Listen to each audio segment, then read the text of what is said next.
Yes, my dear students, my dear listeners, very good afternoon to all of you. Dear students, आज हम आपके लिए एक बहुत अच्छा तोहफा लेके आए हैं।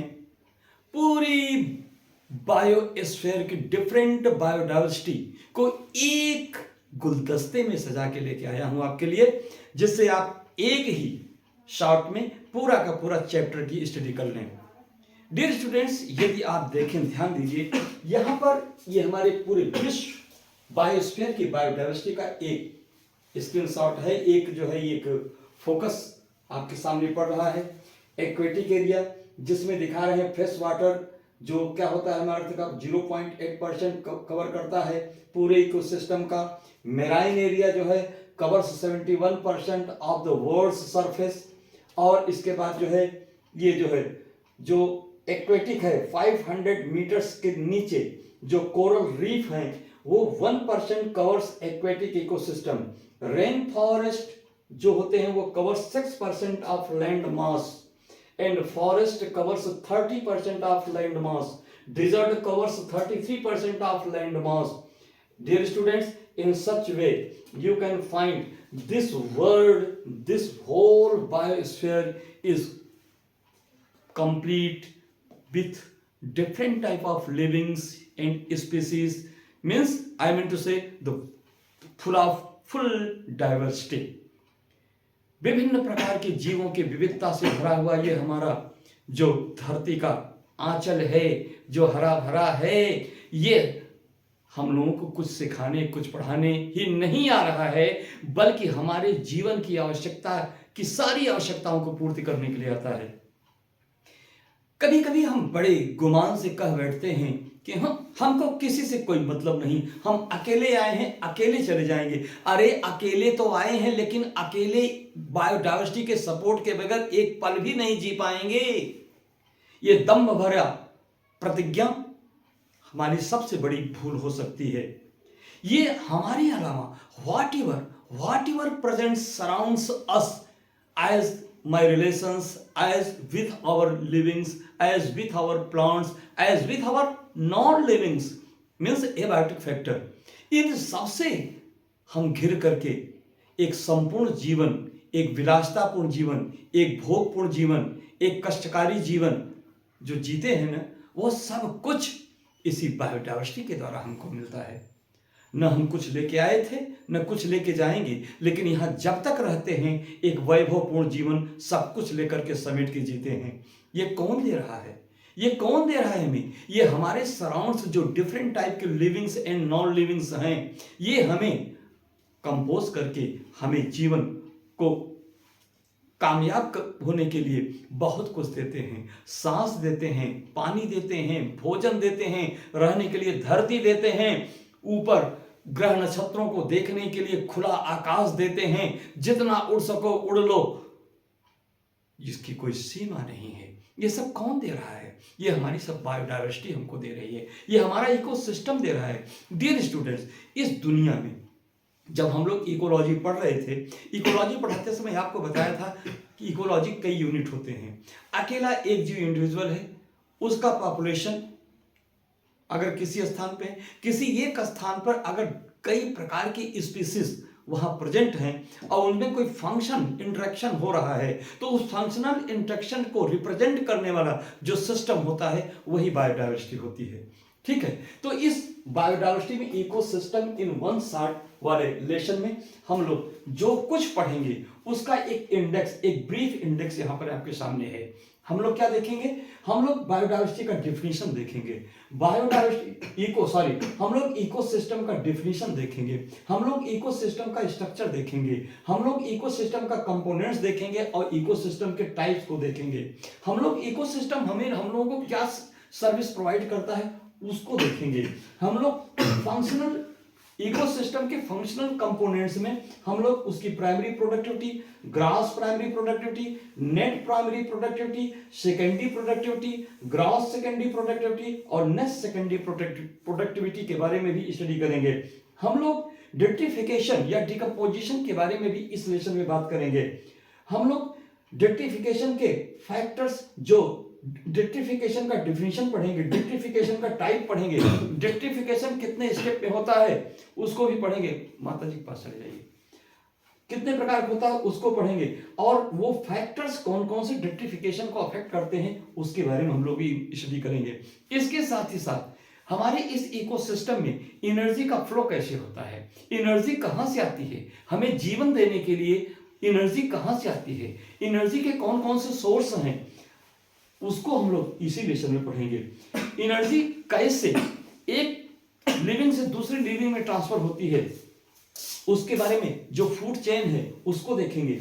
बहुत सारे फूड चेन मिलकर के जो फूड वेब बनाते हैं उसके बारे में स्टडी करेंगे।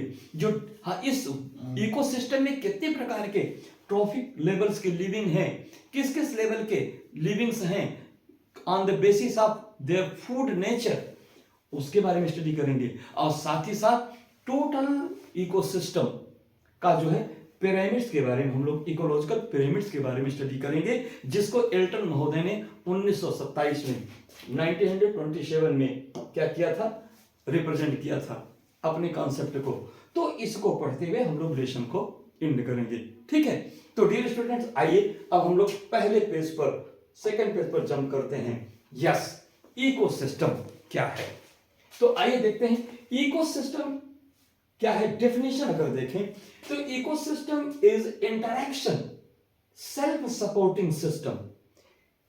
इकोसिस्टम क्या है, इकोसिस्टम में जो कंपोनेंट्स हैं उनके बीच का इंटरैक्शन है, आंतरिक क्रिया है, एक दूसरे को प्रभावित करने, अपनी जरूरत को पूरा करने के लिए एक दूसरे को प्रभावित करने की क्रिया है, एंड सेल्फ सपोर्टिंग सिस्टम है। इकोसिस्टम में कोई दूसरा किसी को उकसाता नहीं, इंस्टिगेट नहीं करता है, हर कोई अपनी आवश्यकता के लिए सेल्फ मोटिवेट होता है। इसलिए इकोसिस्टम क्या करता है, सेल्फ सपोर्ट करता है, ये अपने आप को स्वयं मोटिवेटेड होता है। Between self supporting system between biotic and abiotic components. इस हमने पहले से कहा कि किसी भी इकोसिस्टम का फॉर्मेशन बायोटिक और एबायोटिक, सजीव और निर्जीव घटकों के द्वारा पूरा होता है।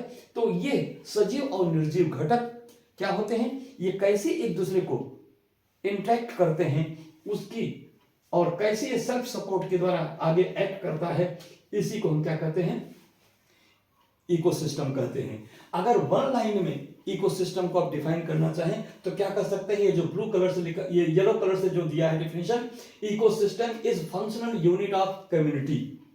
कम्युनिटी का क्या होता है, कम्युनिटी में जो फंक्शनल जो फॉर्म रिप्रेजेंट करता है वही इकोसिस्टम कहलाता है। और जानते हैं कम्युनिटी क्या होती है, कम्युनिटी को हम लोग पहले पढ़ चुके हैं कि कम्युनिटी क्या होती है, किसी एक ही स्थान विशेष में, समय विशेष पर, किसी स्थान विशेष में, ठीक है, कुल कितने प्रकार के जीव वहां, कितने प्रकार की प्रजातियों के जीव वहां प्रेजेंट हैं, उसके समूह को ही कम्युनिटी कहते हैं। और ये समूह के जीव एक दूसरे से कैसे इंटरेक्ट करते हैं, इस चीज को रिप्रेजेंट करने वाला जो हमारा ग्राफ होता है, जो सिस्टम है, उसे हम क्या कहते हैं, इकोसिस्टम कहते हैं।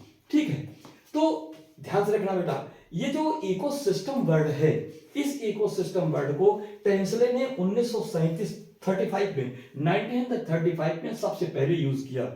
यानी ये जो कम्युनिटी का जो फंक्शनल फॉर्म है उसके लिए इकोसिस्टम वर्ड क्या हुआ, सबसे पहले टेंसले ने 1935 में रिप्रेजेंट किया था। अब ध्यान रखिएगा, ये इकोसिस्टम का स्ट्रक्चर क्या होता है या कैसे बनता है। The structure of ecosystem can be understand on the basis of its species composition. किसी भी इकोसिस्टम में स्पीसीज का कंपोजिशन क्या है, यानी कौन कौन से प्रकार की स्पीसीज उसमें प्रेजेंट हैं। फिर है species stratification, species composition and species, yes, species composition, फिर स्पीसीज स्ट्रेटिफिकेशन।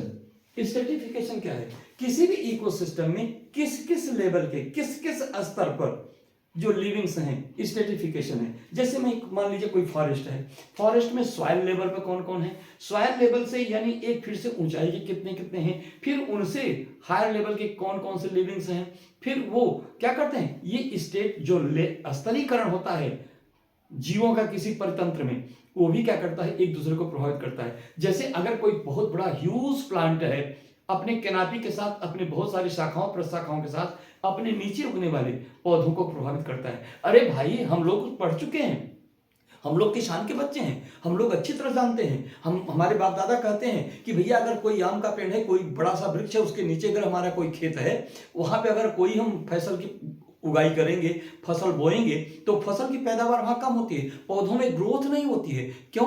कहते हैं, बड़ी सिंपल सी भाषा है, कहते हैं ओछाह मार दिया। ओछाह मारने का मतलब कि उसको उस कैनापी की वजह से जो लोअर लेवल के प्लांट्स हैं, लोअर लेयर के प्लांट्स हैं, वो या लिविंग्स हैं, वो क्या करते हैं, वो लाइट को नहीं पाते, सोलर लाइट को नहीं पा पाते हैं, जिसकी वजह से उनमें फोटोसिंथेसिस नहीं होती, जिसकी वजह से उनमें प्रॉपर्ली ग्रोथ नहीं होती है। तो इस प्रकार से स्ट्रेटिफिकेशन भी क्या करता है, इकोसिस्टम में एक इंटरेक्ट करता है। And species trophic level, species trophic level का मतलब उस इकोसिस्टम में लोअर से हायर, यानी producer, herbivores, carnivores, omnivores, top carnivores, ये सब क्या है, ये उसके जो है ट्रॉफिक लेवल होते हैं। ठीक है, ऐसे पौधे जो केवल फोटोसिंथेसिस करते हैं, अपना ही भोजन करते हैं, उनका एक पोषण स्तर है। ऐसे जीव जो केवल ऐसे हर्बीवोर्स को ही खा के जीते हैं, ऐसे प्रोड्यूसर को ही खा के जीते हैं, उनको हर्बीवोर्स कहते हैं। तो एक ट्रॉफिक लेवल हुआ प्रोड्यूसर का, दूसरा ट्रॉफिक लेवल हुआ हर्बीवोर्स का, तीसरा ट्रॉफिक लेवल हुआ कार्निवोर्स का। ठीक है, और इसके बाद लास्ट का स्ट्रेटिफिकेशन हुआ, लास्ट का ट्रॉफिक लेवल हुआ जो टॉप पर रहते हैं, टॉप कंज्यूमर्स। ठीक है, तो इस प्रकार से ट्रॉफिक लेवल का डिफिनेशन होता है। अब आइए हम देखते हैं इकोसिस्टम में कौन कौन से कंपोनेंट्स होते हैं, यानी कोई भी इकोसिस्टम किस किस कंपोनेंट से मिलकर के बनता है। ए बेटा जरा देखना, वो चेहरे का वो सही आ रहा है कि फीका बना रहा है। ठीक है, कंपोनेंट्स में हम सबसे पहले क्या देखेंगे, बायोटिक कंपोनेंट्स, यानी किसी भी इकोसिस्टम का निर्माण करने में जो लिविंग्स होते हैं वो कौन कौन से लिविंग होते हैं, तो उसको हम बायोटिक कंपोनेंट्स कहते हैं। और बायोटिक कंपोनेंट्स में डियर स्टूडेंट्स ये कितने आते हैं, ये आते हैं, कौन आएगा, ये देखिए, ये इतने आएंगे। प्रोड्यूसर आता है, कंज्यूमर आता है, डेट्रीटिवोर्स आते हैं। ध्यान से सुनिएगा, जो प्रोड्यूसर होते हैं जो अपना भोजन स्वयं बनाते हैं, किसी दूसरे पर जो नॉन लिविंग फैट से क्या करते हैं, वो अपने फूड के लिए रिक्वायर्ड मटेरियल्स को एब्जॉर्ब करेंगे और सेल्फ अपना फूड प्रिपरेशन करते हैं, उनको प्रोड्यूसर कहते हैं। ये प्रोड्यूसर ऐसे होते हैं जो फोटोसिंथेसिस के द्वारा अपना फूड फॉर्मेशन करते हैं, उनको ऑटोट्रॉफिक कहा जाता है। और जो केमिकल एनालिसिस से अपने फूड को बना लेते हैं, उनको कीमोट्रॉफिक कहा जाता है। तो जो ऑटोट्रॉफिक लिविंग्स होते हैं उनमें ग्रास फूड चेन का जो है ऑपरेशन होता है इकोसिस्टम में। और इसके बाद कंज्यूमर्स की बात करें तो कंज्यूमर्स में क्या होते हैं, कंज्यूमर कई लेवल के होते हैं। जैसे ऐसे कंज्यूमर्स जो हर्बीवोर्स को ही खाएंगे, वो फर्स्ट ट्रॉफिक लेवल हो जाएंगे। ध्यान रखिएगा, ऑटोट्रॉफ्स तो स्वयं प्रोड्यूसर अपने आप में एक ट्रॉफिक लेवल है। ठीक है, तो प्रोड्यूसर अपना एक ट्रॉफिक लेवल है, इसलिए ये जो कंज्यूमर्स होंगे वो सेकेंड ट्रॉफिक लेवल के होंगे। और जो उसके बाद क्या होता है, थर्ड ट्रॉफिक लेवल के, फोर्थ ट्रॉफिक लेवल के क्या होंगे, फोर्थ ट्रॉफिक लेवल के जीव हो जाएंगे, और टॉप ट्रॉफिक लेवल के जीव होंगे। इसके बारे में हम लोग डिटेल अभी आगे के पेज में देखेंगे। और डिटेक्टिवोर्स क्या होते हैं, डिटेक्टिवोर्स वो होते हैं जो ये सभी ऑटोट्रॉफ्स या प्रोड्यूसर या कंज्यूमर्स के मरने के बाद इनको डिकम्पोज करके इनके बॉडी में जो भी मिनरल्स होता है उनका मिनरलाइजेशन के द्वारा उनको क्या करते हैं, जिन घटकों से वो बने थे, जिन नॉन लिविंग से वो बने थे, उसी नॉन लिविंग में उनको क्या करते हैं, डिकम्पोज कर देते हैं, रिटर्न कर देते हैं। इनके बॉडी में आई हुई सारी ऊर्जा को फिर से एनवायरमेंट को रिटर्न करा देते हैं। ठीक है, तो ये डिटेक्टिवोर्स होते हैं। ये क्या करते हैं, डेड मटेरियल डिकम्पोजर्स होते हैं। ये जो है इनमें जो फूड चेन चलता है, जो कि हमको लोग नहीं पढ़ना है, लेकिन फिर भी इनके फूड चेन को बोलते हैं DFC, detritivores food chain, detritivores food chain बोलते हैं। ठीक है, यहां तक बात समझ में आ गई। अब आगे हम लोग चलें। अरे भाई, आप लोग कहीं कोई प्रॉब्लम हो तो थोड़ा सा मैसेज भी किया करें, जिससे हम समझें कि हम आपके लिए बेहतर कर पा रहे हैं कि नहीं कर पा रहे हैं। आइए थर्ड पेज पे चलते हैं। तो बेटा अब हम लोग इकोसिस्टम के जो एबायोटिक फैक्टर हैं, कंपोनेंट्स हैं, उसके बारे में इस पेज पे स्टडी कर रहे हैं। तो एबायोटिक कंपोनेंट्स ऑफ इकोसिस्टम में क्या आता है? ये क्लाइमेट है, पहला क्लाइमेट है। और क्लाइमेट की लाइट, क्लाइमेट की हीट, क्लाइमेट के विंड और वाटर, ठीक है। ये क्या है? ये क्लाइमेटिक एबार्टिव फैक्टर्स हैं। इकोसिस्टम के ट्रोपोग्राफिक फैक्टर, माने ट्रोपोग्राफिक को बोलते हैं स्थलाकृति। स्थल की आकृति भी उस सिस्टम में रहने वाले जीवों को प्रभावित करती है। उसमें माउंटेन, ऊंचाई, प्लेन, समतल या प्लेटिट्यूड, पठार जिसको कहते हैं, ये सब आते हैं ट्रोपोग्राफिक फैक्टर में। इडेफिक फैक्टर में धरती यानी सॉइल से रिलेटेड मैटर आते हैं, जिसमें सॉइल की साइज है, सॉइल का पीएच है, सॉइल में ह्यूमस की प्रेजेंस है, मिनरल्स ऑफ लिथोस्फीयर। लिथोस्फीयर जो है वो इडेफिक फैक्टर्स, लिथोस्फीयर माने भूमि, लैंड से संबंधित चीजें। अब हम लोग क्या देखेंगे?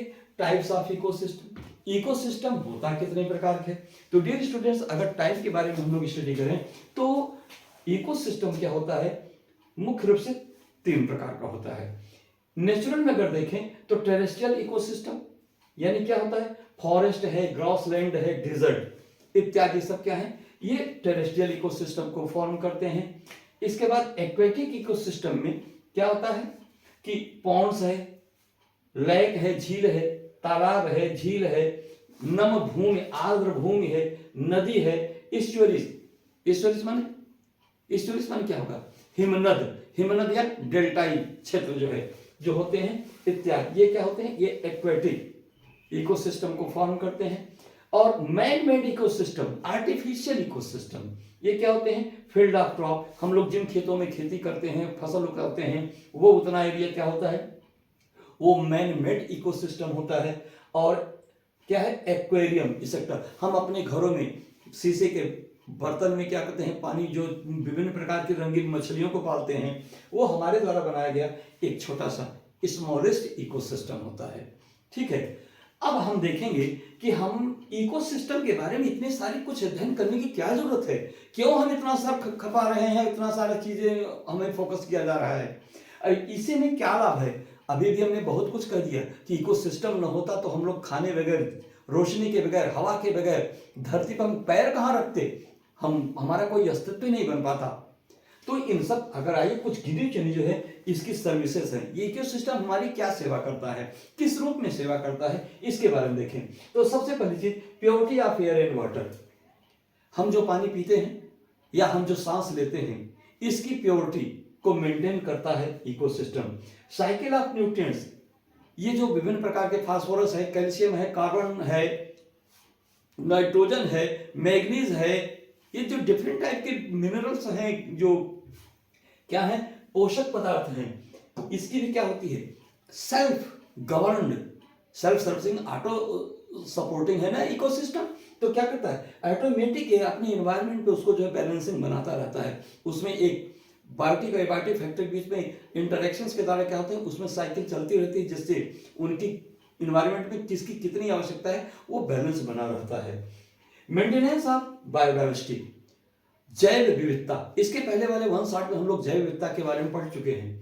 तो वह जैव विविधता के हर एक यूनिट हमारे लिए भले इंपॉर्टेंट ना हो, लेकिन इस एनवायरनमेंट के लिए, इस नेचर के लिए हर एक स्पीसीज की जरूरत है, सबका अपना इंपॉर्टेंस है। तो क्या करता है? उस बायोडाइवर्सिटी को मेंटेन भी कौन करता है? इकोसिस्टम ही करता है। और पॉलिनेशन ऑफ क्रॉप्स, ये जो फसलों को हम इतना मेहनत से करके बोते हैं, फसलों में उगाते हैं, अगर ध्यान रखो बेटा, किसके लिए उगाते हैं? अन्न के लिए। कहीं फल के लिए पौधों को लगाते हैं, अन्न के लिए खेती करते हैं। अगर वो सब कुछ लहराने के बाद, सब कुछ सेवा के बाद, अगर हमको वृक्ष हमें फल न प्रदान करें और अन्न, ये फसल हमको अन्न न प्रदान करें, तो हमारा सारा श्रम बेकार जाएगा। तो ये श्रम कौन देता है? हमें अन्न कौन देता है? हम देते हैं? नो, हम लाख कर जाएं, लेकिन अगर ये इकोसिस्टम के जो मेंबर हैं, एजेंट हैं, कौन? पॉलिनेटर्स, परागणकर्ता, परागण कराने वाले जो डिफरेंट टाइप के एयर है, विंड है, वाटर है, इंसेक्ट्स हैं, ठीक है, ये सब क्या कराते हैं? यही सब तो पॉलिनेशन कराते हैं, जिसकी वजह से उसमें फर्टिलाइजेशन होता है, सीड बनता है या फ्रूट बनता है। अगर वो ना हो तो हम कुछ नहीं कर सकते। तो इकोसिस्टम क्या करता है, ये फसलों में पॉलिनेशन कराता है, परागण कराता है, जिससे अन्न उत्पन्न होता है। And ecosystem also provides aesthetic and spiritual values. Ecosystem क्या करता है, एस्थेटिक, आत्मिक सुख प्रदान करता है। कल्पना कीजिए, अगर आप कभी टूर पे जाते हैं, आप कभी टूर पे जाते हैं तो क्या देखते हैं, क्या देखते हैं, प्रकृति को निहारते हैं, इकोसिस्टम को निहारते हैं। और उसके उस कश्मीर आप क्यों जाते हैं, ऊटी आप क्यों जाते हैं, केरला आप क्यों जाते हैं, प्रकृति को निहारने के लिए। समुद्र में, बंबई में रहने वाले लोग चर्च गेट, बीटी पर क्यों जाते हैं, समुद्र के किनारे बैठ के क्या देखते हैं, उन लहरों को देखते हैं और एक कल्पना लोक में सुख का अनुभव करते हैं और आनंद विभोर होकर के, फ्रेश होकर के घर को वापस आते हैं। सुबह सुबह हम क्यों किसी जंगल में या किसी उपवन में क्यों टहलते हैं सुबह या शाम, क्यों, क्योंकि वहां से हमको फ्रेश ऑक्सीजन मिलती है, हमको एक आत्मिक सुख मिलता है और इसके साथ साथ हमें आध्यात्मिक बल भी प्राप्त करता है। वाह वाह वाह भाई वाह। अगर फूल ना हो तो हमारे किसी देवी देवता हमारे खुश नहीं होते। वो फूल कौन देता है, किसी कोई ने कहा ना कि हजारों फूल कम हैं, एक फूल काफी है ईश्वर को मनाने में, और हजारों फूल भी कम हैं महबूबा को रिझाने में। तो क्या मतलब क्या है, ये फूल कहां से आए, ये सारी चीजें कहां से हो रही हैं। कभी कोई बात होती है, हम लोग इस यंगस्टर एज में क्या करते हैं, किसी को खुश करना हुआ, किसी का दिल लेना हुआ, किसी का दिल चुराना हुआ, तो क्या करते हैं, बड़े आजाम से कहते हैं, क्या करते हैं, I wish you good health. ठीक है, तो ये तमाम प्रकार की जो अदाएं होती हैं, ये क्या होता है, स्पिरिचुअल वैल्यू और एस्थेटिक वैल्यू क्या करता है, ये हमारा इकोसिस्टम ही हमको प्रोवाइड करता है। ठीक है, अब आइए हम लोग नेक्स्ट पेज पर फोकस करते हैं। तो डियर स्टूडेंट्स, अब यहां पर हम लोग क्या काम करेंगे, कुछ काम की चीजें देखेंगे। इकोसिस्टम का जो फंक्शनल कंपोनेंट्स हैं, इकोसिस्टम में जो फंक्शनल कंपोनेंट्स हैं, अब कुछ वैल्यूएबल चीजें जो इकोसिस्टम देता है उस पर देखिए। पहली चीज है प्रोडक्टिविटी। इकोसिस्टम हमें प्रोडक्शन देता है, और क्या होता है, rate of biomass production by producer in photosynthesis, उसको क्या कहते हैं, प्रोडक्टिविटी कहते हैं। यह प्रोडक्टिविटी जो है प्राइमरी प्रोडक्टिविटी, प्राइमरी प्रोडक्शन या प्राइमरी प्रोडक्टिविटी या पीपी कहलाती है। तो पीपी क्या है, PP is amount of biomass और organic matter produced per unit area, per unit area over a time period by plant during photosynthesis। किसी भी एकांक क्षेत्र में एकांक समय पर वहां उपस्थित जितने भी प्रकार के प्लांट्स हैं, फोटोसिंथेसिस के द्वारा वो जितना बायोमास माने ग्लूकोज C6H12O6 अपने अंदर बनाते हैं, वह टोटल मात्रा क्या कहलाती है, ये हमारा प्राइमरी प्रोडक्शन या प्राइमरी प्रोडक्टिविटी कहलाती है।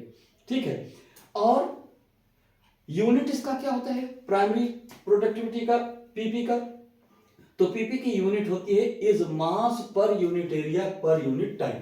ठीक है, अगर मास को हम ग्राम में प्रेजेंट करें और एरिया को हम स्क्वायर मीटर में प्रेजेंट करें, टाइम को पर ईयर में प्रेजेंट करें, तो इस प्रकार से इसकी पीपी की यूनिट होगी ग्राम पर मीटर स्क्वायर पर ईयर, या इसको हम ऐसे भी लिख सकते हैं बीमी राशि में ग्राम पर वर्ग मीटर पर ईयर, या इसकी बड़ी यूनिट के रूप में kilo calories per square metre per year, या इसी को बीमा में दिखा सकते हैं kilo calorie per metre square per year, या इसको इस रूप में भी लिख सकते हैं kilo calorie per metre square per year.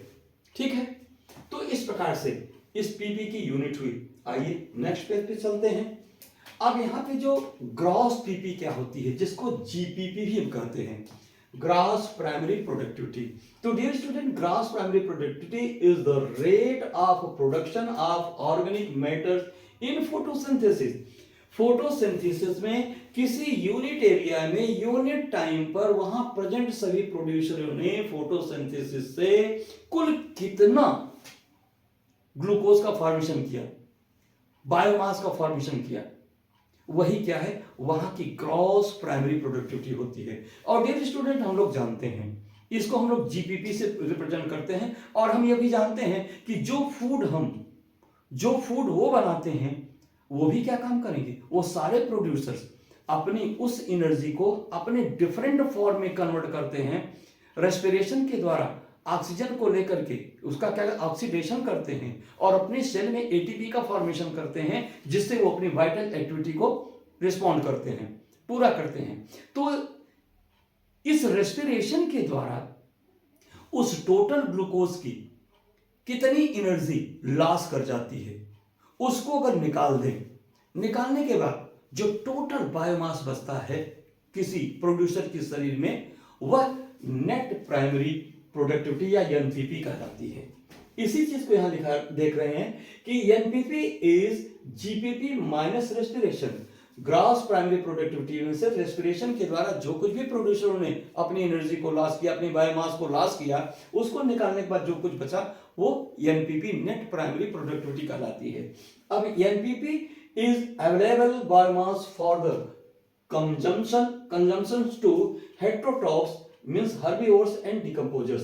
माने कोई भी प्रोड्यूसर्स प्राइमरी प्रोडक्टिविटी के द्वारा जो कुछ भी अपना बनाया, जीपीपी के द्वारा जो कुछ बनाया, रेस्पिरेशन में जो कुछ लॉस किया, लॉस के बाद उसकी बॉडी में कितना स्टोर है, जिसे कोई हर्बीवोर्स या कोई कंज्यूमर्स या कोई डिकम्पोजर्स उसको क्या करता है, डिकम्पोज करता है, यूज करता है, वही जो बायोमास होती है वो नेट प्राइमरी प्रोडक्टिविटी कहलाती है। आइए बेटा, primary productivity varies in different ecosystem. ठीक है, जो इकोसिस्टम है कि नहीं होता है, हमने भी बताया कि इकोसिस्टम कई प्रकार के होते हैं, तो हर इकोसिस्टम में जो प्राइमरी प्रोडक्टिविटी होती है वो अलग अलग होती है। इकोसिस्टम अलग अलग होते हैं तो प्राइमरी प्रोडक्टिविटी भी अलग अलग होती है। फूड की अवेलेबिलिटी भी अलग अलग होती है, वहां पर सोलर एनर्जी का, सोलर रेडिएशन की अवेलेबिलिटी भी मायने रखती है, वहां पर पाए जाने वाले जो प्रोड्यूसर्स हैं उनका नंबर भी मायने रखता है। All this things depends for the variation in primary productivity of any ecosystem. Dear students, one thing also focus, primary productivity depends on the plant habitats and variety of environment factors. Environmental factors और उनकी जो habitat होती है उस पर जो है primary productivity जो है डिपेंड करती है। और आइए यहाँ पे डाटा दिया जा रहा है पिंक कलर से, annual primary productivity of the whole biosphere. यहां देखिए, ध्यान रखिएगा, एनुअल प्राइमरी प्रोडक्टिविटी, ये एनुअल, इस चीज को यहां से मिस कीजिए, annual primary productivity of the whole biosphere is approximately 170 million. पूरे बायोस्फीयर का जो प्राइमरी प्रोडक्टिविटी एनपीपी आती है डियर स्टूडेंट, वो 170 मिलियन टन के बराबर आती है।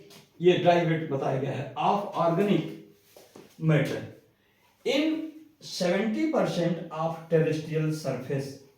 और ये जो 170 बिलियन आया, उस 170 बिलियन का 70% जो है ये जो टेरेस्ट्रियल सरफेस यानी एक्वेटिक नहीं, पानी से बाहर के जो इकोसिस्टम होते हैं उस सरफेस से हमको प्राप्त होती है, जबकि समुद्र की नेट प्राइमरी प्रोडक्टिविटी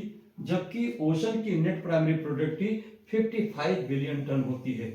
ठीक है, तो यहाँ क्या शब्द लिखा था, यहाँ एपीपी नहीं डियर स्टूडेंट, यहाँ पे शब्द था एनपीपी।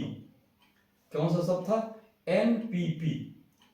तो ध्यान रखिएगा, यहाँ पर एपीपी शब्द गलत आ गया है, यहाँ पर एनपीपी है, शब्द है नेट प्राइमरी प्रोडक्टिविटी।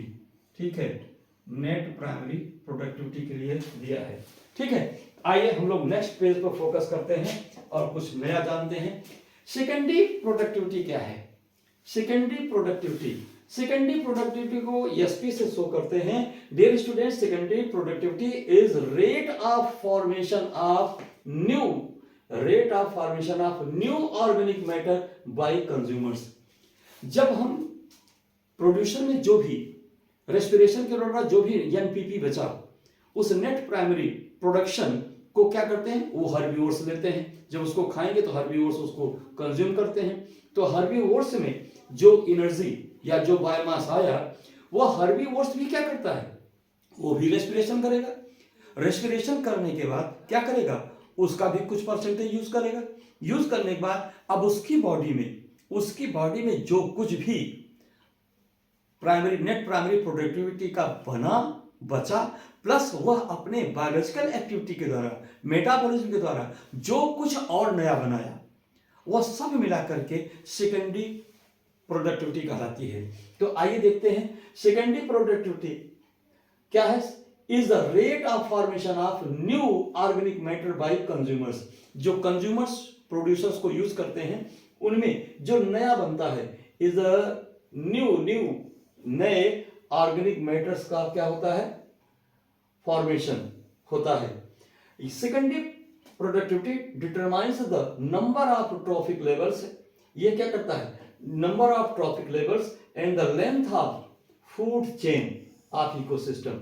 इकोसिस्टम के नंबर ऑफ चेन्स और फूड चेन की लेंथ से क्या होता है, ये डिटरमाइन किया जाता है सेकेंडरी प्रोडक्टिविटी की, वो किसका वैल्यू कितना आएगा। और बेटा ध्यान रखना, सेकेंडरी प्रोडक्टिविटी का यूनिट क्या होता है, ग्राम प्रति किलोग्राम, ग्राम पर किलोग्राम। यानी जो नेट प्राइमरी प्रोडक्टिविटी किसी हर्बी प्रोड्यूसर से कंज्यूमर में आई, उस क्वांटिटी को किलोग्राम में, उस किलोग्राम जितना किलोग्राम उसने लिया, उस किलोग्राम पर कितने ग्राम उसने सेल्फ फॉर्मेशन किया, प्रोड्यूस किया, वही वैल्यू ग्राम में प्रति किलोग्राम प्रति नेट प्राइमरी प्रोडक्टिविटी के एवज में उसने कितने ग्राम सेल्फ एक्स्ट्रा प्रोड्यूस किया, वो क्या कहलाएगा, वो उसका क्या कहता है, सेकेंडरी प्रोडक्टिविटी कहलाता है। इसीलिए इसको ग्राम पर किलोग्राम ऑफ फूड कंज्यूम्ड, जो भोजन आपने किया, प्रोड्यूसर से लिया, उसका कितना वजन था, कितने किलोग्राम था, उस किलोग्राम को लेकर के हमने कितना नया बनाया, कितने ग्राम नया बनाया, वो जो है उसकी यूनिट कहलाएगी ग्राम पर किलोग्राम ऑफ फूड कंज्यूम्ड। आगे देखिए, सेकेंडरी प्रोडक्टिविटी को फैक्टर्स अफेक्टिंग। सेकेंडरी प्रोडक्टिविटी को कौन कौन से फैक्टर हैं जो प्रभावित करते हैं। Secondary factors affecting secondary productivity is feeding habitat, light, temperature and pH of the area, land. और बेटा ध्यान रखना, net secondary productivity will be equal to gross secondary productivity minus respiration, means biomass exhausted in respiration.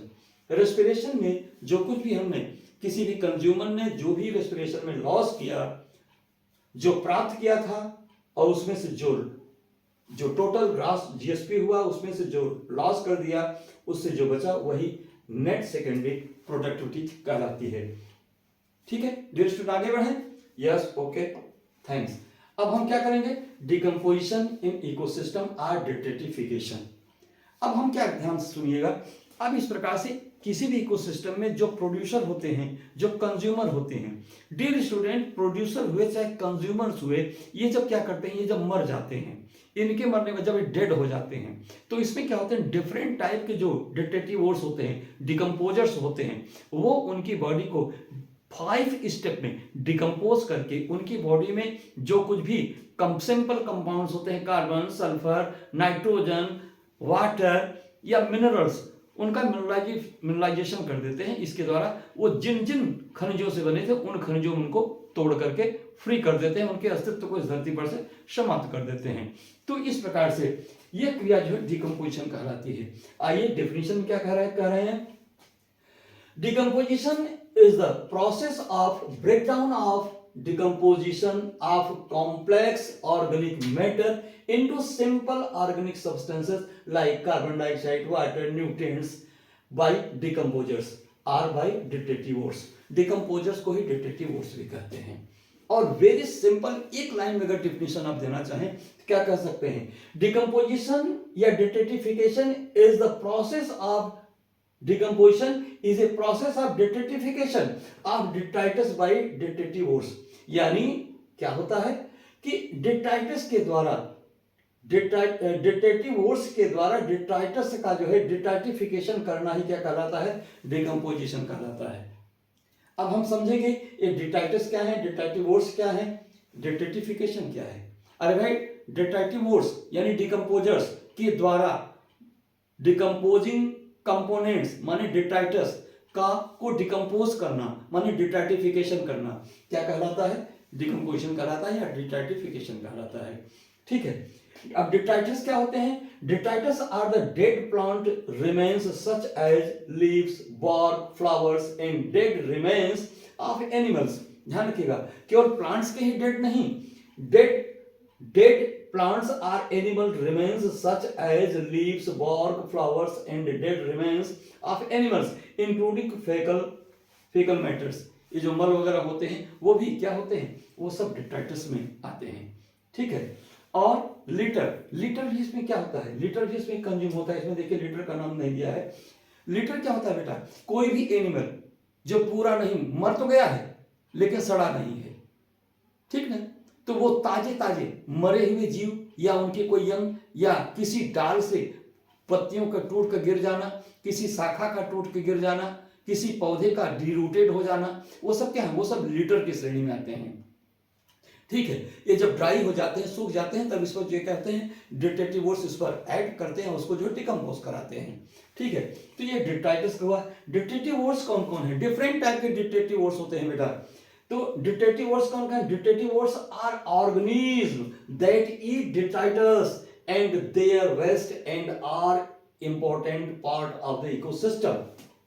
डिट्रेटिव verse क्या होते हैं, ये ecosystem के बहुत इंपॉर्टेंट पार्ट होते हैं। इनको स्कैवेंजर्स कहा जाता है, यानी सफाई कर्मी, इकोसिस्टम के सफाई कर्मी ये होते हैं।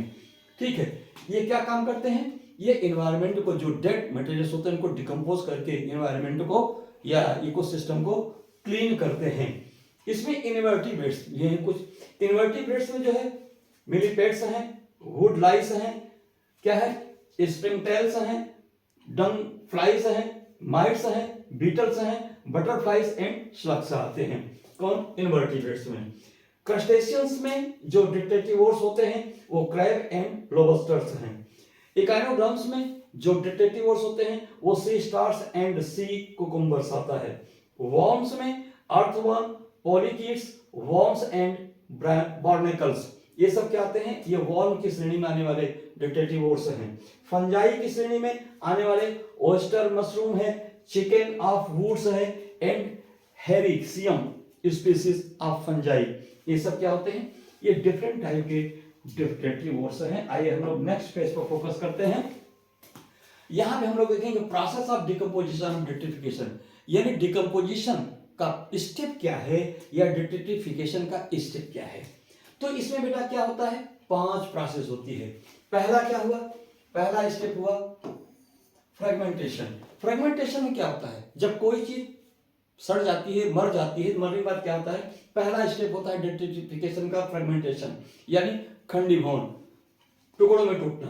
तो fragmentation is breaking down of detritus into smaller particles or fragments।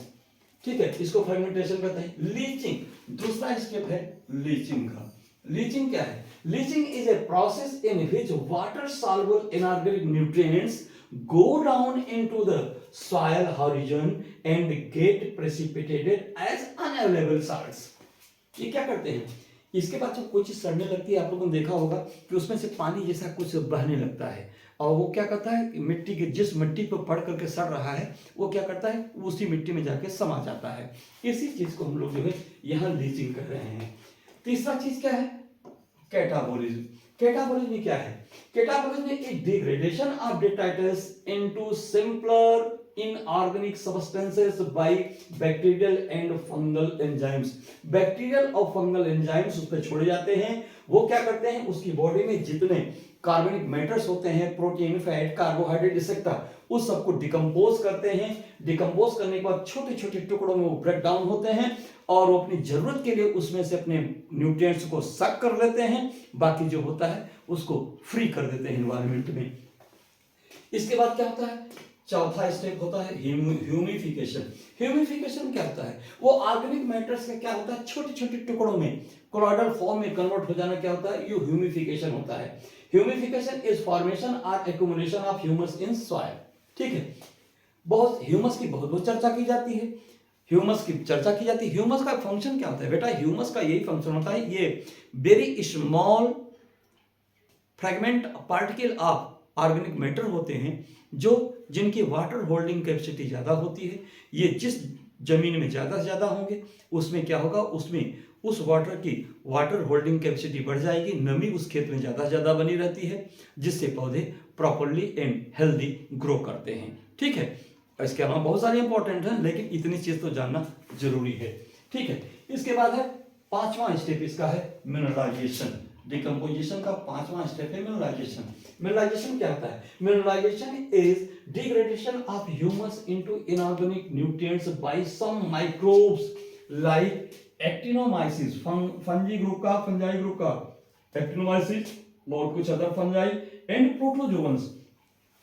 ये जो ह्यूमस होता है ना, ह्यूमस जल्दी डिसॉल्व नहीं होता है, उसका फ्रेगमेंटेशन नहीं होता है, उसके लिए कुछ स्पेसिफिक टाइप के जो है फंजाई और जो है प्रोटोजोआ सपोर्ट करते हैं, तब जाके क्या करता है, वो मिनरल में कन्वर्ट होता है, और इस प्रोसेस को मिनरलाइजेशन कहते हैं। ठीक है, इस 5 स्टेप के द्वारा क्या होता है, कंप्लीट डेट्रिफिकेशन का प्रोसेस या डिकम्पोजिशन का प्रोसेस कंप्लीट हो जाता है, और तब हम लोग आगे चलने के बारे में सोचते हैं।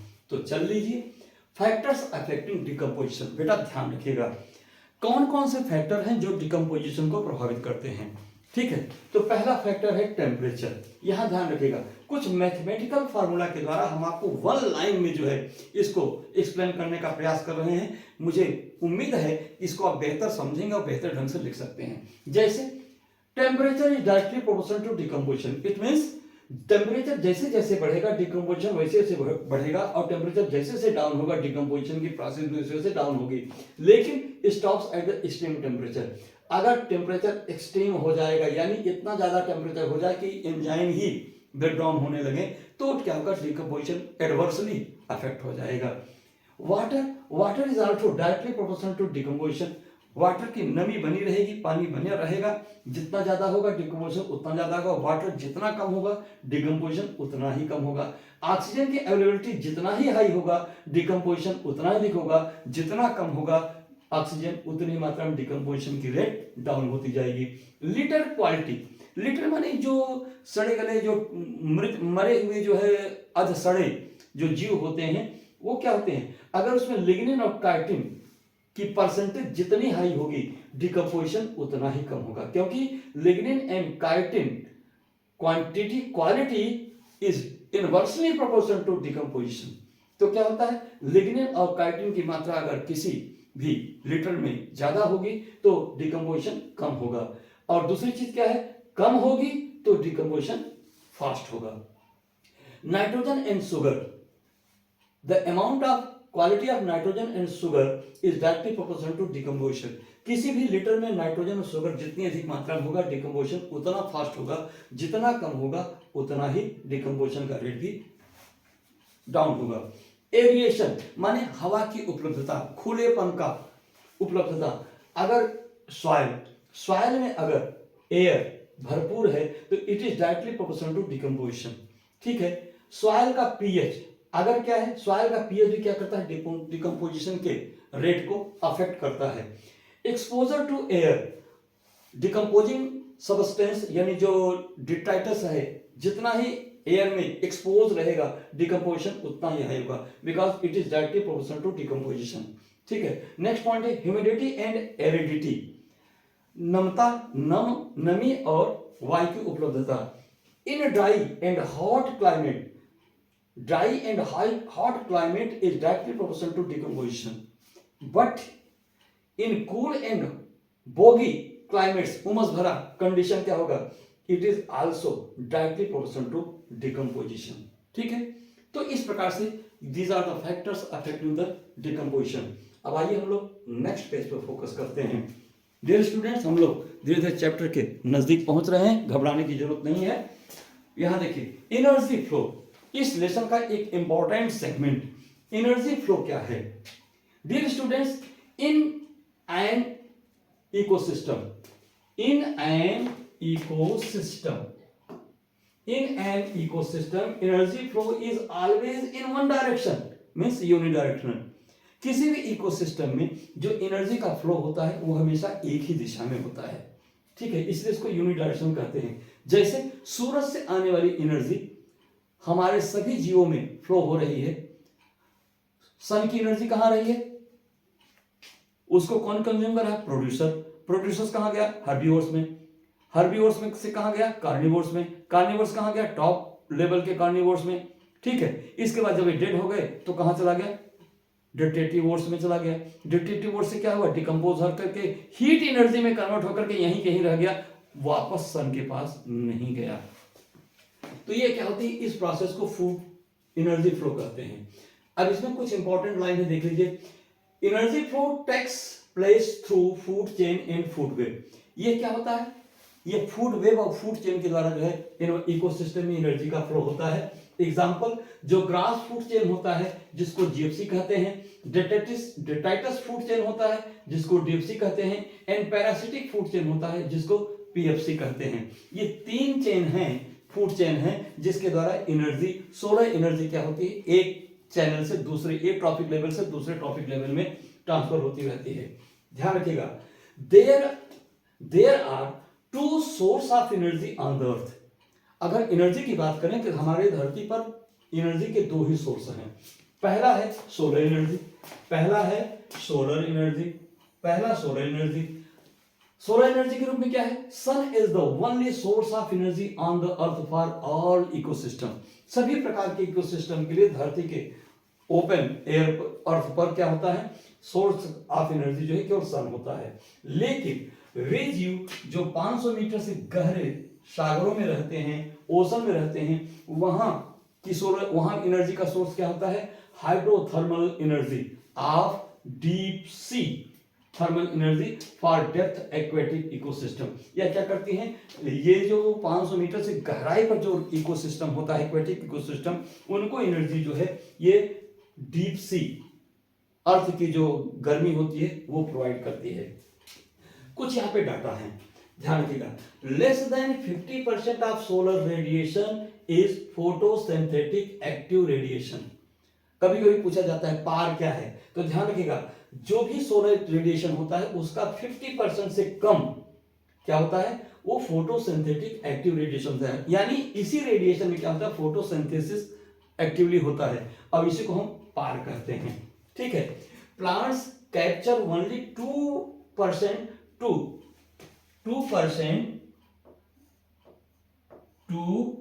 10% ऑफ पार। जो पौधे होते हैं क्या करते हैं, वो पार का 2 से 10% तक एनर्जी को लेकर के कंज्यूम करके फोटोसिंथेसिस करते हैं, and this small amount of energy sustains the entire living world. और यही जो एनर्जी होती है वो इस एंटायर वर्ल्ड में क्या होती है, वो बनी रहती है, and flows through different organism of ecosystem known as the food chain और फूड वेब। और यही एनर्जी क्या होती है, डिफरेंट चैनल के द्वारा क्या होती है, जिसे फूड चेन या फूड वेब हम कहते हैं, उसके द्वारा एक ट्रॉपिक लेवल से दूसरे ट्रॉपिक लेवल को ट्रांसफर होती है, फ्लो करती रहती है। डियर स्टूडेंट्स, आइए नेक्स्ट पॉइंट को फोकस करते हैं। एनर्जी फ्लो ही चल रहा है अभी तक, अभी एनर्जी फ्लो के बारे में हम लोग चर्चा करेंगे। तो क्या होता है, the flow of energy is unidirectional from sun to producer and so on like this chain. इस चेन में देखिए, सन से एनर्जी आई, वह एनर्जी कुछ हीट एनर्जी में कन्वर्ट हुआ, बाकी जो पार है, रेडिएशन का जो पार है, पार को प्रोड्यूसर में, या प्रोड्यूसर में क्या हुआ, फूड बनाया, प्राइमरी प्रोडक्टिविटी जीपीपी और रेस्पिरेशन में जो वेस्ट किया, इसके बाद एनपीपी के बाद जो बचा वही क्या हुआ, ट्रांसफर हुआ हर्बीवोर्स में। हर्बीवोर्स ने क्या काम किया, उस एनर्जी के जब ट्रांसफर हो रहा था तो कुछ एनर्जी हीट एनर्जी में कन्वर्ट हुई, बाकी जो है हर्बीवोर्स क्या काम किए, उस एनर्जी को कंज्यूम किए। फिर इन्होंने अपने रेस्पिरेशन में कुछ एनर्जी को लॉस किया और कुछ एक्स्ट्रा बनाया, तो वह एनर्जी क्या हुई, फिर जब दूसरे कार्निवोर्स में जो ट्रांसफर हुई तो कुछ हीट एनर्जी में कन्वर्ट हुई और कुछ एनर्जी में ट्रांसफर हुई, ठीक है। इसके बाद फिर यहाँ पे हीट एनर्जी, और वो चीज जब मर गए तो ये एनर्जी कहाँ गई, डेटेटिवोर्स में, और डेटेटिवोर्स ने क्या काम किया, कुछ इनमें जो एनर्जी थी उसको हीट एनर्जी के रूप में कन्वर्ट करके बाहर निकाल दिया, बाकी इनको तोड़ करके अमोनिया में कार्बन डाइऑक्साइड, पानी और नाइट्रोजन एक्सेट्रा में रिलीज करते हुए बाद में क्या बना दिया, मिनरल्स का फॉर्मेशन कर दिया, जिसको मिनरलाइजेशन अभी भी हम लोगों ने पढ़ा। ठीक है, ये एक क्रिया जो है ये भी मरेंगे तो भी ये इसको एनर्जी कर दिया, और ये प्रोड्यूसर्स जब मरेंगे तो ये भी डिस्ट्रक्टिव फोर्स क्या काम करेंगे, इसी प्रोसेस से उनको जो है रिमूव करते रहेंगे। अब यहाँ एक प्रश्न ये उठता है कि डिस्ट्रक्टिव फोर्स को एनर्जी सबसे ज्यादा किससे मिलेगी? ध्यान रखिएगा, डिस्ट्रक्टिव फोर्स को सबसे ज्यादा एनर्जी प्रोड्यूसर से मिलेगी, इसके बाद हर्बीवोर्स से मिलेगी, इसके बाद कार्निवोर्स से मिलेगी। ठीक है, और सबसे कम एनर्जी कहां से मिलती है? कार्निवोर्स से मिलती है, उससे ज्यादा मिलती है हर्बीवोर्स से, उससे ज्यादा मिलती है प्रोड्यूसर से। इस पॉइंट को याद रखिएगा। ठीक है, फूड चेन इन इकोलॉजी। अब हम लोग थोड़ा सा फूड चेन के बारे में स्टडी कर लें, क्योंकि ये भी जानना जरूरी है। तो फूड चेन क्या होता है?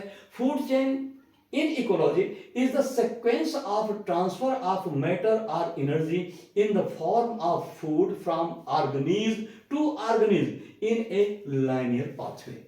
एक रेखा के रूप में एक ट्रॉफिक लेवल से दूसरे ट्रॉफिक लेवल को एनर्जी कैसे ट्रांसफर होती है, या on the basis of feeding वो कौन से, ये सभी जीव एक दूसरे पे कैसे डिपेंड करते हैं, उस चीज को अगर हम रेखा के माध्यम से अगर रिप्रेजेंट करें तो उसको क्या कहते हैं? फूड चेन कहते हैं। टाइप्स ऑफ फूड चेन हमको दो पढ़ना है, जीएफसी और डीएफसी। जबकि ध्यान रखिएगा जीएफसी ही हम लोग को ज्यादा पढ़ना है, यानी ग्रास फूड चेन। तो ग्रास फूड चेन क्या है? वह फूड चेन जो starting with grass as producer which used sunlight to produce food by photosynthesis and energy passed through producer to top carnivores। जैसे यहां देखिए, ग्रास ने फोटोसिंथेसिस से क्या काम किया? भोजन बनाया। ठीक है, तो ग्रास क्या हुआ? प्रोड्यूसर हो गया। इसके बाद वह एनर्जी वहां से ग्रास से कैटरपिलर्स में गई, as in the form of herbivores. यहां से कहा गई? फ्रॉग में आई in the form of consumers. ठीक है, कार्निवोर्स। वहां से कहां गई? स्नैक्स में गई। Second carnivores. वहां से कहां गई? हॉक में गई। Top carnivores of ecosystem. इस प्रकार से यह एक ग्रास फूड चेन का जो है एक फूड चेन है। डीएफसी क्या होता है? डेट्रेटस फूड चेन, यानी वह फूड चेन जिसकी शुरुआत डेड मटेरियल से होता है, उसको क्या कहते हैं? डीएफसी कहते हैं। यह हम लोगों को नहीं पढ़ना है। या पीएफसी, पैरासिटिक फूड चेन, भी हम लोगों को नहीं पढ़ना है। आइए आगे चलते हैं हम लोग। अब यहाँ पर फूड वेब, कुछ फूड वेब के बारे में, पता नहीं आप इसको क्लियरली कितना अच्छी तरह से देख पा रहे हैं, ये कैमरा आपको कितना खूबसूरती से दिखा पा रहा है। ठीक है, मैं समझाने का प्रयास करता हूं। आप देखिए फूड वेब क्या होता है डियर स्टूडेंट्स। फूड वेब क्या होता है? Natural interaction of food chain. ये जो किसी भी इकोसिस्टम में जो डिफरेंट फूड चेन होते हैं उनका जो प्राकृतिक इंटरेक्शंस होता है, एक ही ट्रॉफिक लेवल पर अगर दो कंज्यूमर्स डिपेंड हो गए तो उसमें क्या होता है? लिंकिंग हो जाए, ब्रांचिंग हो जाती है, और एक ब्रांचिंग इसको आगे दिखाते जाते हैं तो क्या होता है? एक वेब टाइप का स्ट्रक्चर फॉर्म कर लेता है, उसी को फूड वेब कहते हैं। डेफिनेशन क्या दे रहे हैं? ए food web is natural interactions of food chain and A graphical representation of what it's what's. कौन किसको खाता है, इस चीज को दर्शाने वाला ये जो ग्राफिकल रिप्रेजेंटेशन होता है, ठीक है, वो जो नेट होता है वो फूड वेब कहलाता है। अब इसके बाद हम लोग देखेंगे फूड वेब। यहां देखिए फूड वेब्स के बारे में देखिए, यहां पर स्टार ग्रास है, यहां पर एकेसिया है। ठीक है, ये देखिए स्टार ग्रास को कौन खाया? ये वाइल्ड बीस्ट खाया, इसको जेब्रा खाया, इसको बबून खाया, इसको क्या है? गजल खाया, इसको जिराफ खाया, इसको टर्माइट खाया। ठीक है, अब देखिए इनको फिर किसने खाया? इनको वाइल्ड डॉग ने खाया, इनको लायन ने खाया, इनको जो है यहां चेन बन गया, इनको वाइल्ड डॉग खाया, इनको लायन खाया, इनको बबून को भी लायन खाया, और जिराफ को भी लायन खाया, गजल को भी लायन खाया। ठीक है, इसके बाद इनको चीता खाया, इनको लिपार्ड खाया, इनको लायन भी खाया। इस प्रकार से आप क्या देख रहे हैं? एक दूसरे से क्रॉसिंग हो रही है। ठीक है, तो ये क्या रहा है? ये नेटवर्क जो है ये फूड वेब को बना रहा है। आगे देखिए ट्रॉफिक लेवल देखें तो यहाँ पे जो प्रोड्यूसर्स हैं ये प्राइमरी प्रोड्यूसर्स क्या है? फर्स्ट ट्रॉफिक लेवल के हैं। ये जो है जो प्राइमरी कंज्यूमर्स हैं ये जो दिख रहे हैं ये सेकेंड ट्रॉफिक लेवल के हैं, और यहाँ पे ये जो सेकेंडरी कंज्यूमर्स हैं ये क्या है, ये टॉप ट्रॉफिक लेवल के जीव हैं। यहाँ पे देखिए कुछ यहाँ भी दिया है, यहाँ ट्रीज है, यहाँ ग्रास है। ग्रास को किसने खाया, ग्रास हॉपर ने खाया, ग्रास को माउस ने खाया, ठीक है। और इसके बाद जो है यहाँ ट्रीज को डियर ने खाया, डियर को जो है स्नेक ने खाया, ठीक है। स्नेक को किसने खाया, ईगल ने खाया, माउस को ईगल ने खाया, और ग्रास को फ्रॉग, फ्रॉग को ईगल। इस प्रकार से यहाँ क्या है, यहाँ पर डिफरेंट फूड चेन दिखाए जा रहे हैं। एक फूड चेन देखिए ये बना, दूसरा फूड चेन देखिए यहाँ से ये बना, यहाँ से ये बना, तीसरा फूड चेन ये बन गया, ठीक है। ये सब क्या है, फूड चेन है, कौन, जीएफसी के। आगे देखिए, अब यहाँ पे देखिए energy flow of trophic level, trophic level के बारे में यहाँ दिखा रहे हैं। तो ट्रॉफिक लेवल है क्या, पहले ये तो हम लोग जान लें। ट्रॉफिक लेवल क्या है, trophic level based on the source of nutrition of food organism occupy a specific place in food chain that is known as their trophic level। किसी भी इकोसिस्टम में फूड न्यूट्रिशन के बेस पर हर जीव अपने ecosystem में अपना एक स्तर मेंटेन करता है। जैसे हर्बीवोर्स है, वो कार्निवोर्स नहीं होगा, वो केवल डिपेंड करता है प्रोड्यूसर्स पर, तो उसका अपना एक लेवल है। शेर कभी भी घास नहीं खाएगा, वो केवल मांस खाएगा, यानी वो केवल मांस कार्निवोर्स होगा, तो उसका भी अपना एक लेवल मेंटेन हो गया। इसी प्रकार से यहाँ पे जितने देख रहे हैं इनका अपना एक लेवल है, इनका अपना एक लेवल है, केवल फूड प्रोडक्शन में, केवल फोटोसिंथेसिस। इनका क्या है, केवल इसे खा के जाएंगे, इनका दूसरा, इन सब ये सभी हर्बिवोर्स दूसरा लेवल, ये तीसरे लेवल के, ठीक है। इसी प्रकार से यहां पे देखिए, यहां पे क्या दिखा रहा है, प्रोड्यूसर्स, जहां पे क्या है 1000 किलो कैलोरी एनर्जी, ये कुछ हीट में लॉस हुआ, बाकी यहां से प्राइमरी कंज्यूमर्स में गया 1000 कैलोरी करके, वहां से हीट में आया, कितना हुआ, कुछ हीट में लॉस हुआ, इसका 10% सेकेंडरी कंज्यूमर्स में गया 100 किलो कैलोरी में, यहां से फिर कुछ हीट में लॉस हुआ, बाकी कहां गया, टर्शियरी कंज्यूमर्स में 10 किलो कैलोरी ग्रुप में। तो यहां पे क्या हुआ, प्रोड्यूसर के लेवल पे कौन कौन है, ये सन है, सन से एनर्जी इसमें आई प्रोड्यूसर में, प्रोड्यूसर्स को किसने लिया, रैबिट ने, हर्बीवोर्स, जिसमें इतनी कैलोरी होगी, इसको जब ये खाएगा सांप, तो कुछ हीट में जाएगा, कुछ एनर्जी इसमें ट्रांसफर होगी। ये सेकेंड ट्रॉफिक लेवल पे हुआ, ये first trophic level, second trophic level, third trophic level और फोर्थ ट्रॉफिक लेवल, ठीक है। इस प्रकार से यहां देखिए, यहां भी कुछ दिया है, प्रोड्यूसर्स 10%, ठीक है, 10%, इसके बाद प्राइमरी प्रोड्यूसर ऑटोट्रॉप्स, प्रोड्यूसर्स क्या है, ऑटोट्रॉप्स, ये क्या है, सेकेंडरी कंज्यूमर्स 10%, एनर्जी यहां से यहां जाएगी, यहां की एनर्जी 10% यहां ट्रांसफर होगी, इसके बाद इनकी एनर्जी यहां से आ जाएगी, इनकी केवल 10% एनर्जी इसमें जाएगी, इसके बाद इनकी 10% एनर्जी इसमें जाएगी, इनकी 10% इसमें जाएगी, इनकी 10% इसमें जाएगी। इसको 10% रूल भी कहते हैं, जिसको हम लोग अभी आगे चल के देखेंगे लिंडमैन का। तो ये क्या हुआ, ये ऑटोट्रॉप्स हैं, ये कौन है, ये हर्बीवोर्स हैं, ये हर्बीवोर्स हैं, ये हर्बीवोर्स हैं, ये हर्बीवोर्स हैं, ये कार्निवोर्स हैं, ये टॉप कार्निवोर्स है, ठीक है। तो इस प्रकार से ये भी क्या है, एक ट्रॉफिक लेवल शो किया जा रहा है, ठीक है।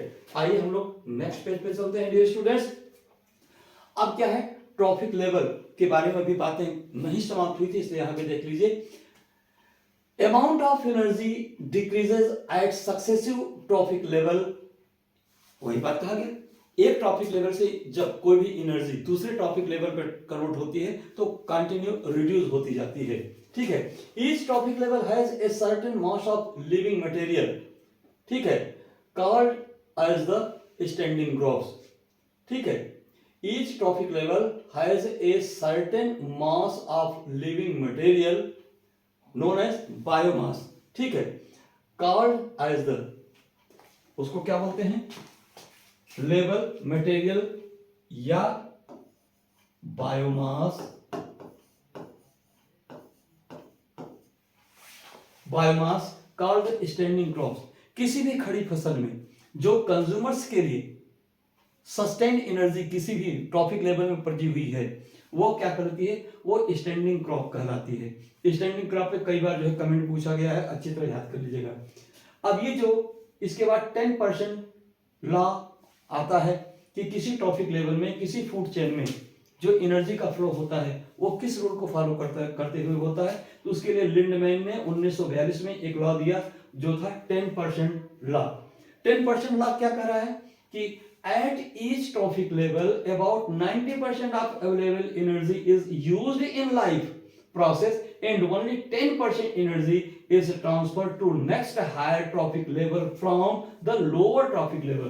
जैसे यहां देख लीजिए 10% रूल ऑफ इकोलॉजी, यहां क्या दिखा रहे हैं, यहां क्या है, ये पॉन्ड है, प्राइमरी प्रोड्यूसर है किसका, पॉन्ड का।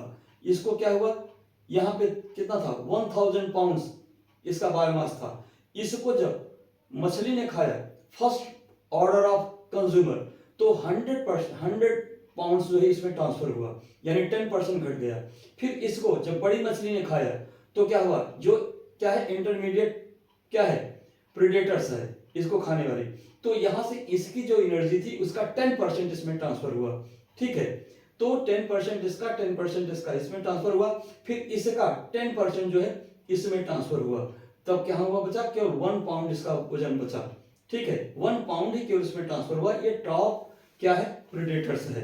तो इस प्रकार से an average of only 10% of the energy in one trophic level is passed to the next trophic level। यही 10% रूल है किसका, लिंडमैन का। आइए इसी चीज को हम लोग यहाँ पे कुछ और देख लेते हैं।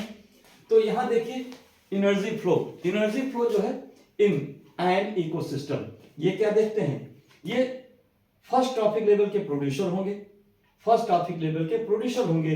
प्रोड्यूसर में कौन, ये सेकेंड ट्रॉफिक लेवल हुए, क्योंकि ये कौन है, माइस है, रैट है, इसको किसने खाया, थर्ड ट्रॉफिक लेवल का वोल्फ खाया, ये किसने, फॉक्स खाया, फॉक्स को किसने किया, फोर्थ ट्रॉफिक लेवल के, ये किसने खाया, वोल्फ ने खाया।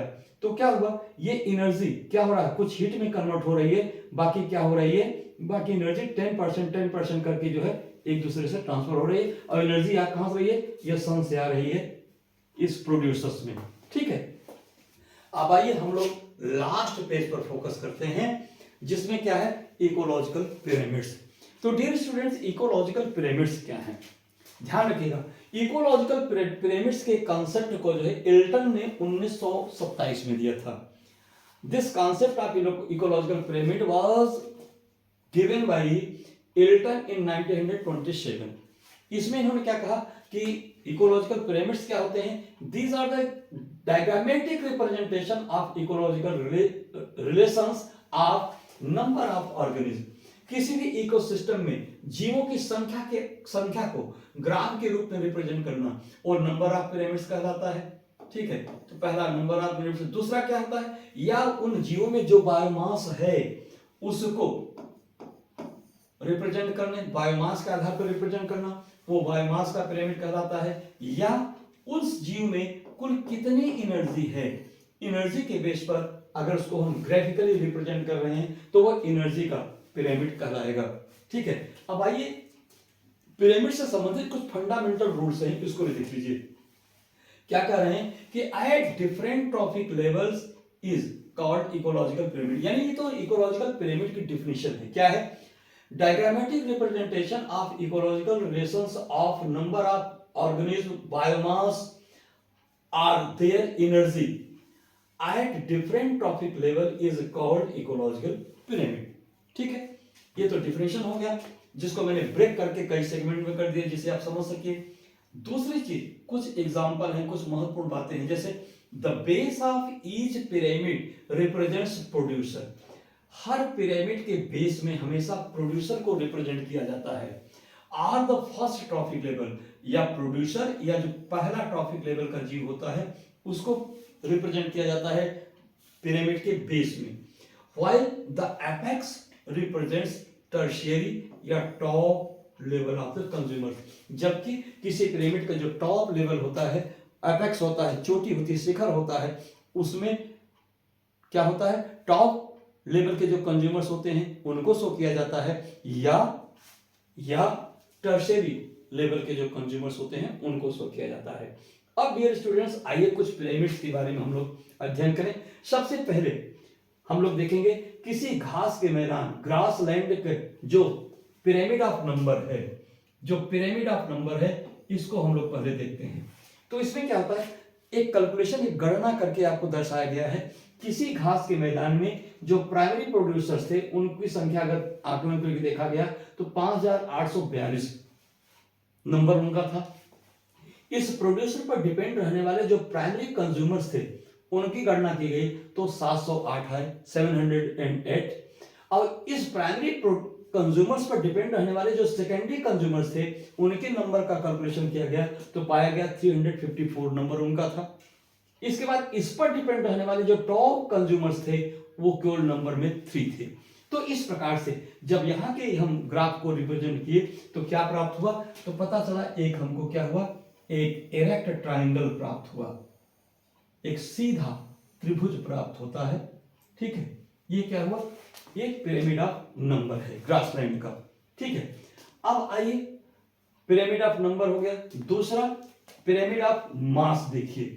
मास के आधार पर यानी भार, उस किसी भी जीव में जो मास है, बायोमास है, उसके वेट के आधार पर हम अगर पिरामिड बनाएं किसी ग्रासलैंड का, तो किस ग्रासलैंड का जब पिरामिड हम बनाते हैं on the basis of biomass, तो सर्वे करके एक रिप्रेजेंट, यहाँ एक बायोमास, एक आपका बायोमास पिरामिड शो किया गया है। सर्वे के दौरान क्या पाया गया कि जो प्रोड्यूसर्स के वेट था वो 809 किलोग्राम प्रति वर्ग मीटर, 809 किलोग्राम प्रति वर्ग मीटर आया। ठीक है, इसके बाद इस पर डिपेंड रहने वाले जो प्राइमरी कंज्यूमर्स थे उनके वेट को देखा गया तो 37 किलोग्राम पर वर्ग मीटर पाया गया। इस पर रहने वाले जो सेकेंडरी कंज्यूमर्स थे उनके वेट को देखा गया तो 11 किलोग्राम पर वर्ग मीटर पाया गया। ठीक है, और इस पर डिपेंड रहने वाले जो टर्शियरी कंज्यूमर्स थे उनके वेट को देखा गया तो 1.5 किलोग्राम पर वर्ग मीटर आया। इससे क्या शो हुआ, यहां भी क्या हुआ, हमको इरेक्ट ट्रायंगल मिल रहा है। किसके, किसी भी ग्रासलैंड का बायोमास अगर पिरामिड देखें। ठीक है, अब यहां पर एक aquatic for small standing crop, अच्छा किसी स्मॉल स्टैंडिंग क्रॉप्स के लिए अगर हम बायोमास पिरामिड देखें तो यहां पर उल्टा मामला मिलता है। प्राइमरी प्रोड्यूसर्स का वेट पाया गया, बायोमास पाया गया 4 किलोग्राम पर वर्ग मीटर, और इस पर डिपेंड रहने वाले जो प्राइमरी कंज्यूमर्स थे उनका वेट पाया गया 21 किलोग्राम पर वर्ग मीटर। तो इस प्रकार से यहाँ का जो हमें पिरामिड मिल रहा है वो क्या मिला है, इन्वर्टेड ट्राइंगल हमको मिल रही है। ठीक है, इस चीज को ध्यान रखिएगा, पूछता है कभी कभी इन्वर्टेड ट्राइंगल किस कंडीशन में प्राप्त होता है, तो किसी स्टैंडिंग क्रॉप या किसी एक्वेटिक पॉन्ड का इकोसिस्टम अगर देखेंगे बायोमास का तो हमको क्या होता है, इन्वर्टेड ट्राइंगल मिलता है। प्रोड्यूसर नीचे है, उसके ऊपर जो है प्राइमरी कंज्यूमर है। अब dear student, pyramid of energy, pyramid of energy बेटा हमेशा राइट एंगल मिलता है, सीधा खड़ा हुआ एंगल मिलता है। सर्वे के दौरान क्या पाया गया कि प्रोड्यूसर्स में 10,000 जूल एनर्जी थी। यहां से एनर्जी जब सेकेंड ट्रॉपिक लेवल पर ट्रांसफर हुई तो क्या हुआ, 10% घट गया, 10% घट गया लिंडमैन के नियमानुसार। तब प्राइमरी कंज्यूमर्स की एनर्जी कितनी पाई गई, 1000 जूल। और यह एनर्जी जब नेक्स्ट ट्रॉपिक लेवल पर ट्रांसफर हुई तो क्या हुआ, सेकेंडरी कंज्यूमर्स में यह एनर्जी पाई गई 100 जूल्स। और इसके बाद जब यह टॉप कंज्यूमर्स में ट्रांसफर हुई तो वहां पे एनर्जी पाई गई 10 जूल। तो इस प्रकार से हम क्या देख रहे हैं, हर लेवल पर एनर्जी क्या हो रहा है, क्या हो जा रहा है, वो मिनिमाइज होता चला जा रहा है by following the 10% rule of Lindeman. Dear students, अब यहाँ पे आकर के हम लोग क्या काम करेंगे, यहाँ पे आकर के ये चैप्टर हमारा जो है 1 शॉट में कंप्लीट होता है। हाँ, अगर आप कहीं भी कोई असुविधा समझिएगा तो बताइएगा, कुछ इससे संबंधित कुछ क्या है आपको होमवर्क दे दें, आप होमवर्क जो है पूरा करते रहिए और फिर हम लोग आगे चलते हैं। चलिए, ये होमवर्क है, इसे आप लोग क्या काम करेंगे, एक एक करके सॉल्व करेंगे, मैं नहीं बताऊंगा। ठीक है, which of the following is the primary source of energy for most ecosystem, बहुत सारे मोस्ट इकोसिस्टम के लिए जो प्राइमरी सोर्स ऑफ एनर्जी क्या है, आई थिंक सनलाइट, सनलाइट ही सही है। चलिए दूसरा है organism that produce their own food are called, वो ऑर्गेनिज्म जो अपना भोजन स्वयं बनाते हैं उनको क्या कहते हैं, कंज्यूमर कहेंगे, डिकम्पोजर कहेंगे, प्रोड्यूसर कहेंगे, क्या हेटेरोट्रॉप्स कहेंगे। डियर स्टूडेंट हम इसको प्रोड्यूसर कहते हैं। Yes right. चलिए तीसरा क्वेश्चन है what term describes the feeding relationship between organism in an ecosystem, किसी ऑर्गेनिज्म फीडिंग रिलेशनशिप को डिटरमाइन करने वाले सिस्टम को हम क्या कहते हैं, फूड वेब कहते हैं। सिम्बियोसिस, सक्सेशन क्या कहते हैं, फूड वेब कहेंगे। क्या कहेंगे, फूड वेब कहेंगे। ठीक, अगला क्वेश्चन क्या है, which trophic level consist of herbivores, herbivores किस ट्रॉपिक लेवल में होता है, प्रोड्यूसर में। Herbivores, which trophic level consist of herbivores, producer, primary consumer, secondary consumer, tertiary consumer. बोलिए क्या होता है, कौन सा लेवल, हर्बिवोर्स क्या होते हैं, किस ट्रॉपिक लेवल के होते हैं, primary consumer, primary consumer. Yes, herbivores primary consumer होते हैं। यस। पांचवा question, approximately how much energy is transferred from one trophic level to next in an ecosystem। बोलिए अभी भी आपने 10% का रूल पढ़ा है लिंडमैन का, 10%, बी का आंसर होगा। यस बी ही है।